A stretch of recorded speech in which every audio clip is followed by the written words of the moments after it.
Movie franchises are huge moneymakers, but can be tricky to pull off. Even if the first installment proves to be successful, its follow-ups are the ones that determine the longevity of a property and if they should continue. So with that in mind then, I'm Ellie with What Culture here with 10 movies that saved their respective franchises. Number 10. Bumblebee. The Transformers movies were never critical darlings, but by 2017, Transformers The Last Knight showed signs of franchise fatigue, with many growing tired of the series. But just 1 year later, Bumblebee would be released, and like the famous tagline, was more than meets the eye.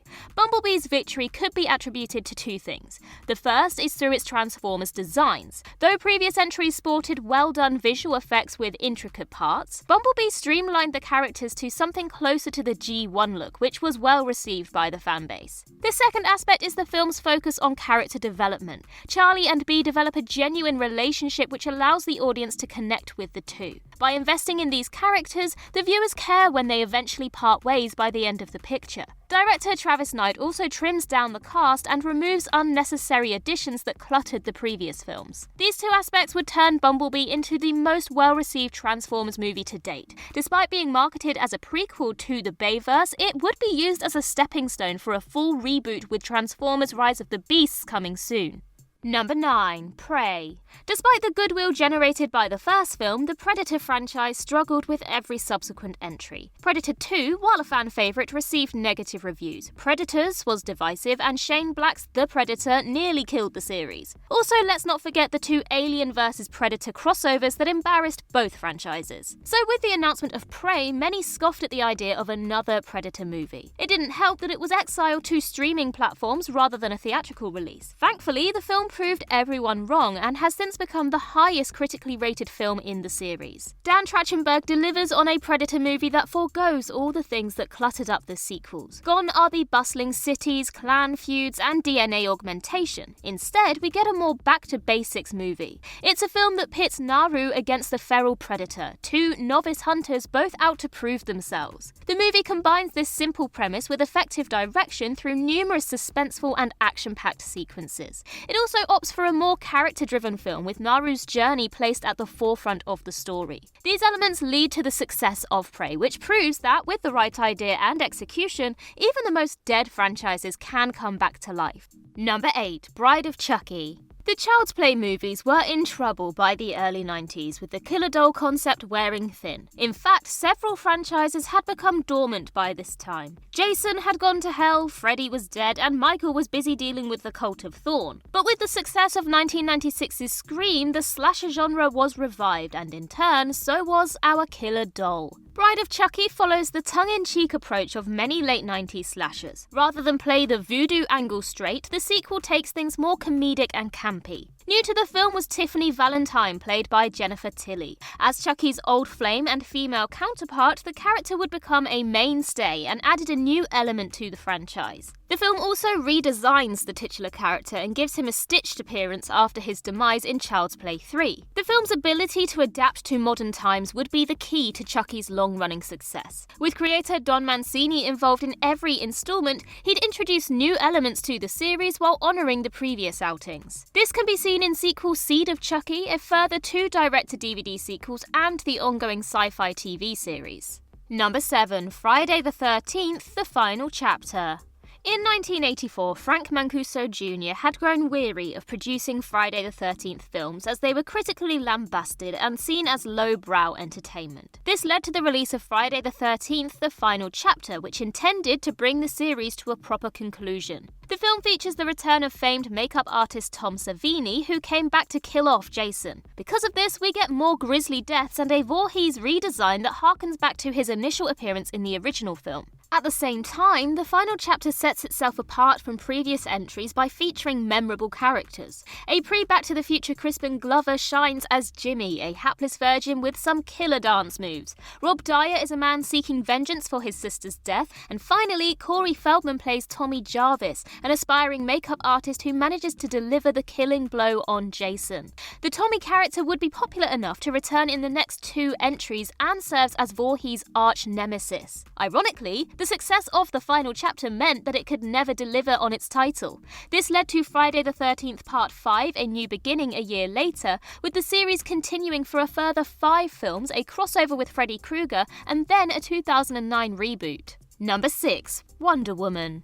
The DCEU was undergoing some growing pains with its films during the mid-2010s. Man of Steel was divisive, while the double whammy of 2016's Batman vs Superman and Suicide Squad highlighted the franchise's inability to keep up with the Marvel Cinematic Universe. Thankfully, Wonder Woman proved to be a crowd pleaser and let DC carve its own path with solo-driven films. For one, Wonder Woman doesn't try to establish a cinematic universe and is a solo adventure about Diana's first journey into the world of man. She's well written and likeable as a heroine, while her doomed romance with Steve Trevor serves as one of the film's highlights. The movie also takes what worked with the DCEU while course-correcting the franchise into something more palatable. It boasts colourful visuals and cinematography, as its predecessors were criticised for looking too dark, and while the story deals with mature themes, Wonder Woman keeps a hopeful and uplifting tone to strike a balance. Because of this, the film brought the best of both worlds to appeal to casual audiences and hardcore fans. The success of Wonder Woman led to the DCEU spawning solo titles such as Aquaman and Shazam, both of which have sequels on the way.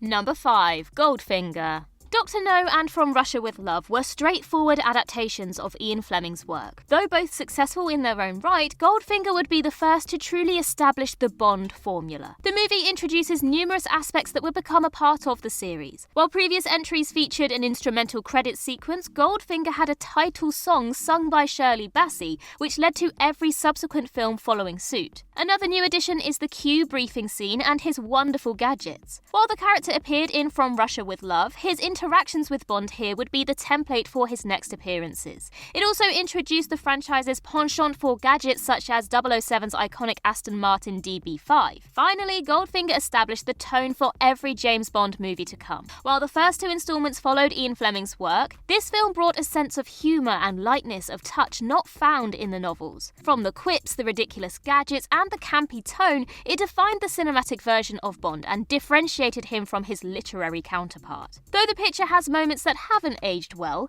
Goldfinger remains an important turning point for the franchise. It set the template for future Bond films, with many trying to capture Goldfinger's success. Number 4. X-Men First Class. By the late 2000s, Marvel's mutants had been in a rut with films like X-Men The Last Stand and Origins Wolverine. The former wrote out numerous characters such as Cyclops while awkwardly combining 2 beloved comic book storylines. The latter, on the other hand, was a jumbled mess and featured Deadpool with his mouth infamously sewn shut. It would take X-Men First Class to bring the series back on track and restore the superhero team to their former glory. The prequel focuses on younger versions of Charles Xavier and Eric Lensher before they truly became Professor X and Magneto, respectively. Though Xavier is our protagonist, Michael Fassbender steals the show as Magneto, with the film really serving as his origin story. First Class was also lighter than the previous offerings, with the 1960s serving as a fun setting. Audiences got to see more banter and humour between the X-Men, while director Matthew Vaughn increased the action compared to the more sombre original trilogy. Though not as financially successful as its predecessors, First Class's reception brought a lot of goodwill back to the X-Men.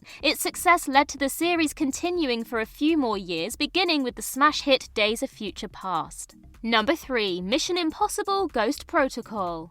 Mission Impossible was a series in the shadow of bigger spy movies like James Bond and Jason Bourne. It would take 2011's Mission Impossible Ghost Protocol to turn things around and transform the franchise into the success it is today. The first thing Ghost Protocol did was establish the identity of the series going forward. While previous entries focused on Ethan Hunt alone, Ghost Protocol gives several moments to Brant, Jane, and Benji, who all get character development. This allowed the film to be more of an ensemble like in the TV show, rather than just be a Tom Cruise vehicle. Ghost Protocol also prioritizes actual spy work rather than the gun-focused action that the series was delving into beginning with Mission Impossible 2. This allowed the franchise to set itself apart from the competition, with creative heist-like missions and an emphasis on getting in and out of the area. Finally, the film introduces the big Tom Cruise stunt with Ethan Hunt climbing the Burj Khalifa all by himself. The reception to the scene led to Cruise upping the ante in future Hunt outing, from hanging outside a plane in Rogue Nation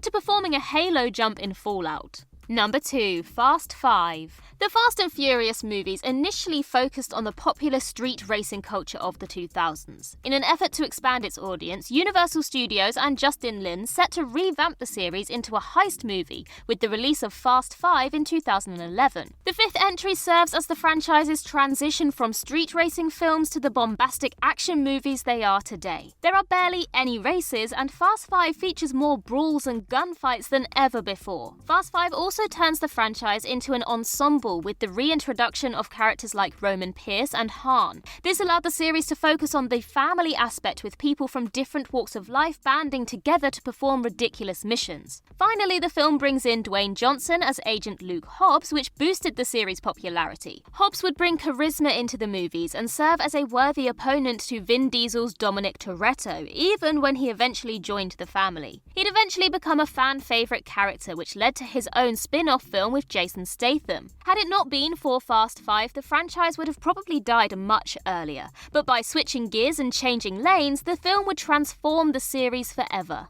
Number 1. The Avengers. Phase 1 of the MCU was successful with its movies, yet there was still apprehension among audiences whether Marvel could pull off a full cinematic universe. All doubts would be put to rest, however, with the release of 2012's The Avengers. The final film of Phase 1 was not just a crossover, it was a fulfillment of a promise made by Iron Man's post-credits scene.